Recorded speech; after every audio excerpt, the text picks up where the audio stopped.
구리선을 이렇게다가 수직으로 갖다 붙인다고 되어 있어요. 이게 빨딱빨딱 서 있는데, 야, 이게 된다고? 그래서 지금 칠라노에서 SMRC의 수율이 얼만데 불과 5%밖에 되지 않는다고 합니다.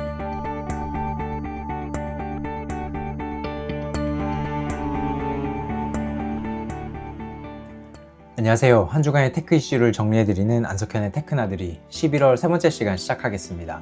오늘은 반도체 2개 하고요. 그리고 스마트 글래스 관련해서 굉장히 충실하고 심지어 무료인 자료가 있어서 여러분들한테 소개시켜 드릴 겸 해서 오늘 가지고 나와봤습니다. 제가 마지막에 이걸 어떻게 다운로드 받는지까지 다 설명을 한번 해드릴게요. 자, 첫 번째 소식은 모바일 D램에 낸드 플래시를 쌓는다. 그러니까 전자신문에서 이 기사가 나왔었는데 모바일 D램에다가 모바일 낸드를 쌓아서 고대역폭 스토리지를 만든다고 합니다. 그러니까 이거는 뭐 서버나 이런 데 쓰이는 건 아니고 온디바이스 AI용으로 스마트폰이나 아니면 태블릿 PC 이런 데에 사용된다고 하는 거죠. 근데 저는 사실 이 자체보다는 이걸 구현을 가능하게 하는 VF4라는 패키지 기술이 되게 좀 흥미로웠었거든요. 메모리 반도체를 이렇게 수직으로 쌓고 거기에 수직된 구리선을 이렇게 아래쪽으로 내려서 RDL까지 이렇게 연결을 해주는 겁니다. 이 RDL이라고 하는 건 일종의 PCB 기판을 대체하는 건데, 우리가 원래 반도체를 패키지하기 위해서는 밑에 패키지 기판 하나씩 되잖아요. PCB로 되어 있는. 근데 그거를 반도체 라인에서 RDL이라는 걸로 대체할 수가 있습니다. 그래서 그것까지 나오고, 원래는 여기에 와이어 본딩으로 이렇게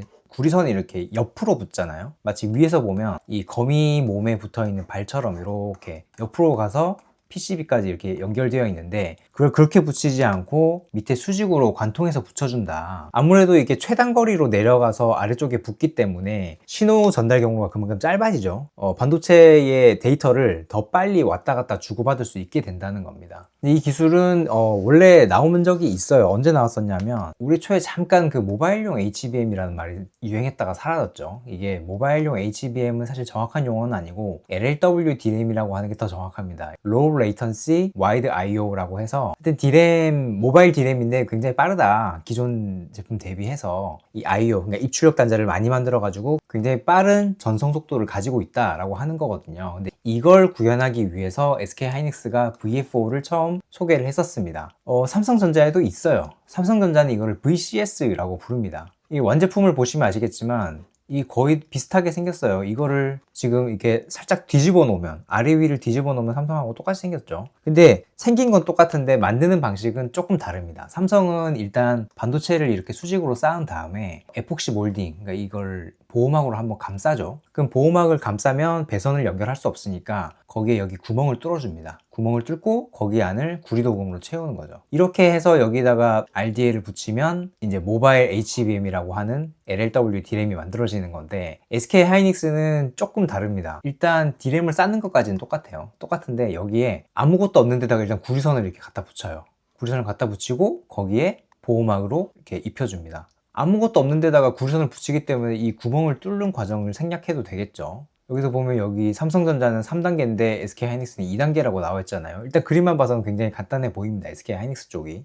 근데 저는 사실 좀 이해가 안 갔던 게, 아니 아무것도 없는 요 공중에다가 어떻게 구리선을 이걸 매달지? 이게 좀 이해가 안 됐었거든요. 문헌을 찾아봤는데 이렇게 나와 있습니다. 프로세스가 일단 임시기판 위에 반도체를 이렇게 쌓고요. 반도체를 이렇게 쌓은 다음에 구리선을 이렇게다가 수직으로 갖다 붙인다고 되어 있어요. 이게 빨딱빨딱 서 있는데, 이게 이 부분에서 좀 이해가 안 가는 거죠. 왜냐하면 그동안에 우리가 알던 와이어 본딩에 쓰는 구리선은 이 오른쪽에 보시는 것처럼 굉장히 가느다랍니다. 거의 머리카락보다 더 가는 그 선을 반도체 양옆에다가 이렇게 와이어 본딩을 해주는 건데, 이게 이렇게 붙일 때는 괜찮겠지만 이걸 수직으로 이렇게 갖다 딱 붙였을 때 얘가 하늘을 보면서 꼿꼿하게 서 있다고? 왜냐면 이렇게 서 있어야 몰딩을 했을 때 얘가 위쪽으로 나와 있고 여기 RDA를 갖다 붙였을 때 정렬이 딱 맞을 거 아니에요. 만약에 이게 하늘하늘 해가지고 얘가 살짝 밖으로 휘어버리면, 얘가 또 밖으로 이렇게 휘어버리면 RDL이 붙어야 되는데 그게 제대로 정위치에 붙지 않을 거 아니에요. 그래서 야, 이게 된다고? 이게 어떻게 여기 그대로 갖다 붙어 있지?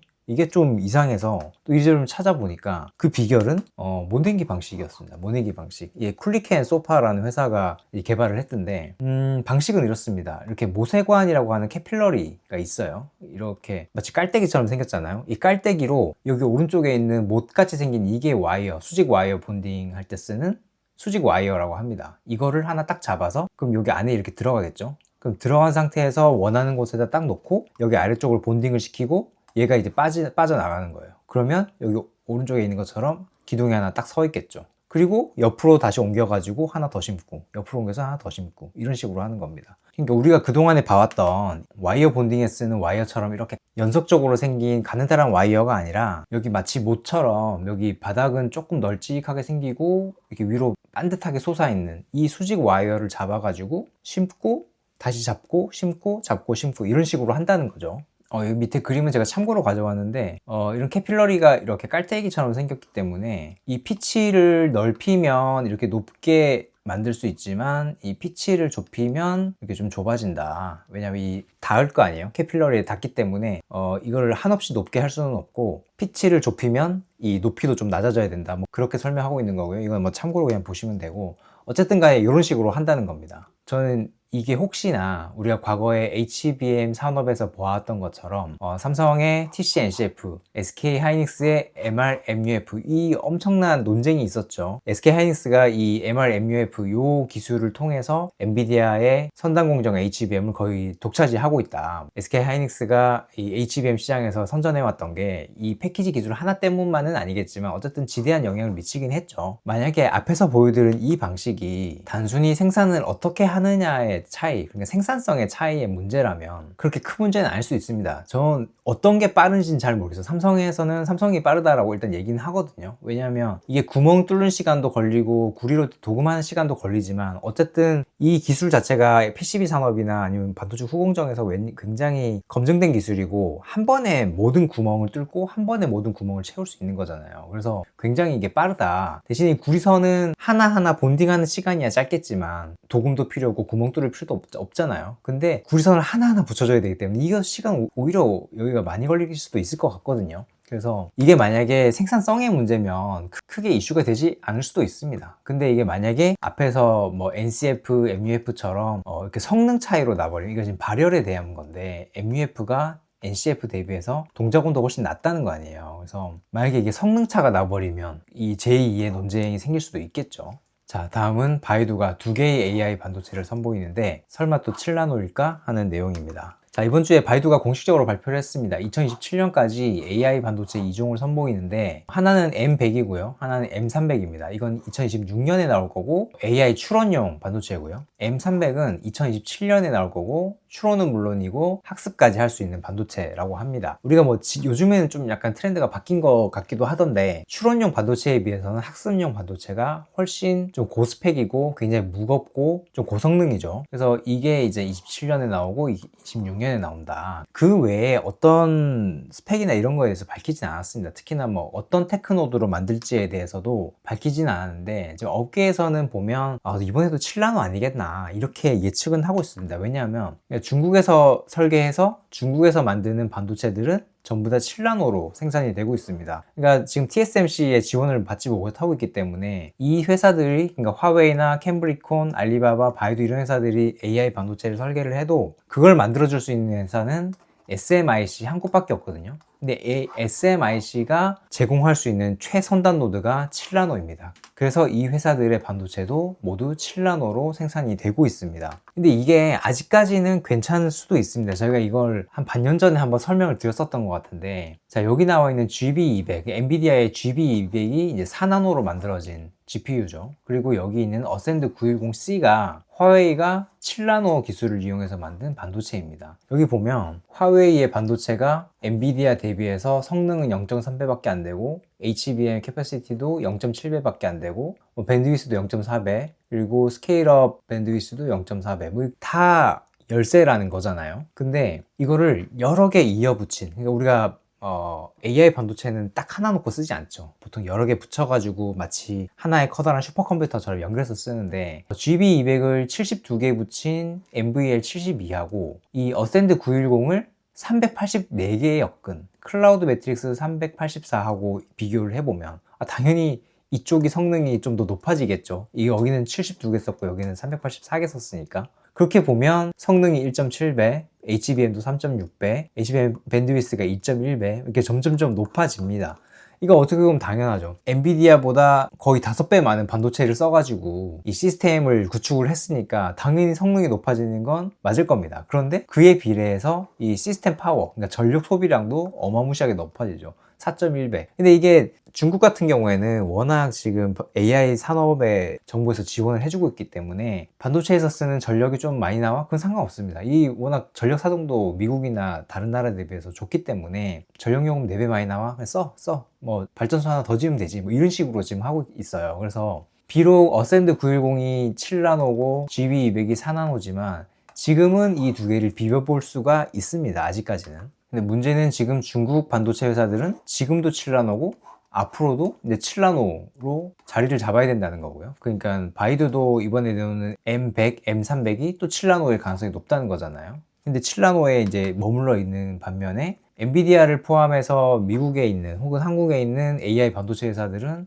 뭐 4나노, 3나노 앞으로 계속 3단 공부로 나아가겠죠. 그러면 이 격차가 점점점 벌어져서 이걸 여러 개 붙인다고 했을 때 이 전력량의 차이라는 게 4배가 아니라 5배, 6배, 7배를 가도 아마 성능적으로 따라잡지 못할 수도 있다라고 하는 위기감이 드는 거거든요. 중국 입장에서는. 그럼 이렇게 생각해 볼 수 있죠.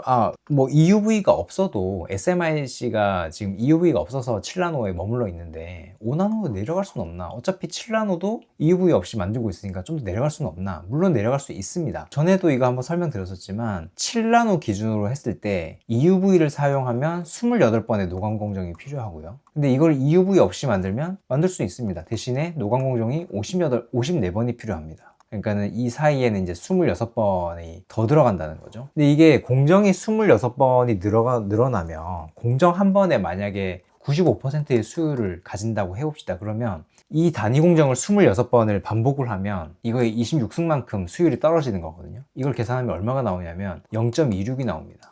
그러니까 수율이 26%로 떨어진다는 거예요.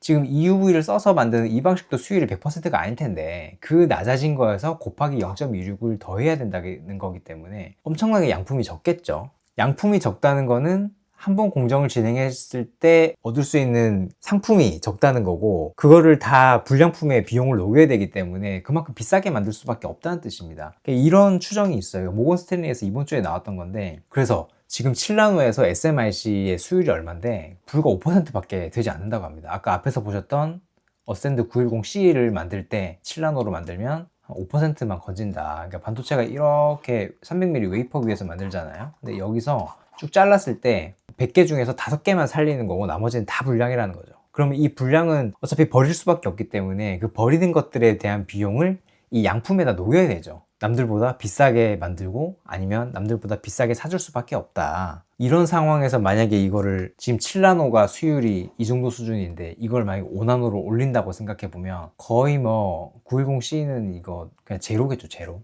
0점 몇 개 나올까 말까겠죠. 그렇기 때문에 이거를 지금 5나노로 올리거나 이렇게 할 수가 없다는 겁니다. 특히나 지금 수요는 되게 많은데 SMIC가 생산 능력에 투자하는 것도 굉장히 어렵기 때문에 중국에서는 뭐 이런 일도 일어나고 있습니다. 이건 뭐 외신에 나온 거라 이거 뭐 확인이 되지는 않지만 화웨이에다가 AI 칩을 몰아준다 그러거든요. 필요한 반도체는 많고 그렇다고 생산할 수 있는 사람은 SMIC밖에 없고 그나마도 양품은 100개 중에 5개밖에 안 되고 그런 상황에서 지금 바이두가 만약에 2026년, 2027년에 AI 반도체 2종을 내놓는다고 해도 이걸 5나노로 어떻게 올리겠어요? 5나노로 올리면 수율이 더 떨어질 텐데 중국이 지금 미국의 제재에도 불구하고 굉장히 잘 따라와주고 있다고 생각은 되지만 EUV 공정이 도입되지 않는 상태에서는 좀 대단한 근원적인 한계가 있어 보이는 게 사실입니다. 자, 마지막은 현존 스마트 글래스에 대한 A to G를 담은 무료 자료.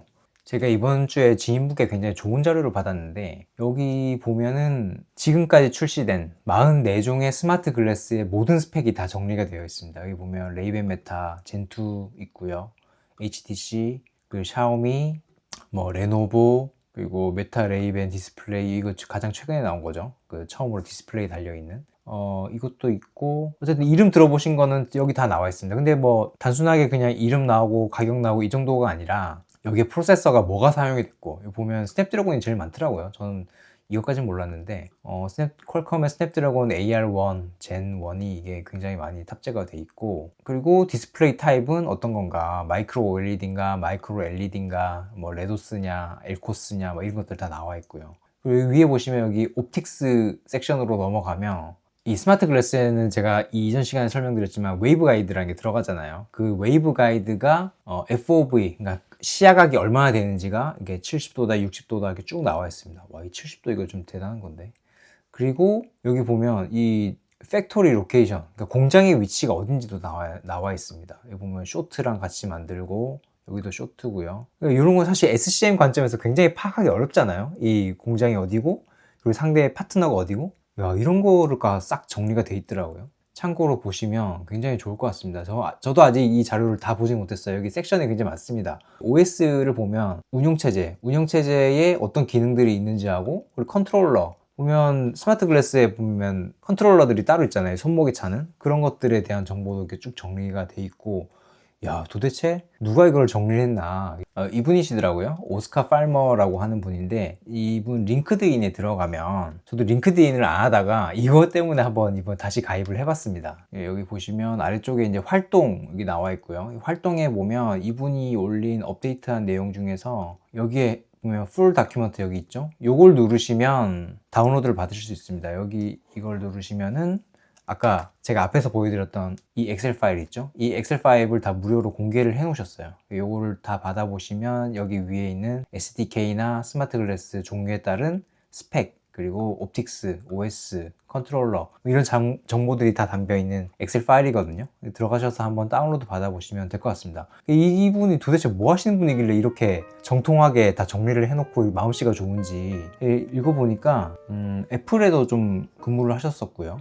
그리고 스냅, 소셜미디어 회사죠. 스냅에도 근무하셨고 애플 근무하셨고, 예, 그렇다고 합니다. 뭐 이분은 저를 모르시겠지만 뭐 이 자리를 빌어서 좀 감사하다 인사드리고, 한번 혹시 이쪽 스마트 글래스 쪽에 관심이 많으신 분들은 이분 링크드인 들어가셔가지고, 저도 링크드인 거의 하지 않는데 이분 팔로우 했어요 제가. 예, 들어가셔서 한번 뭐 자료만 받으셔도 되고요. 보시면 여기 자료들이 있으니까 한번 다운로드 받으시면 좋을 것 같습니다. 자, 오늘 준비한 소식은 여기까지고요. 저는 다음 주에 더 유익한 내용으로 찾아뵙겠습니다. 감사합니다.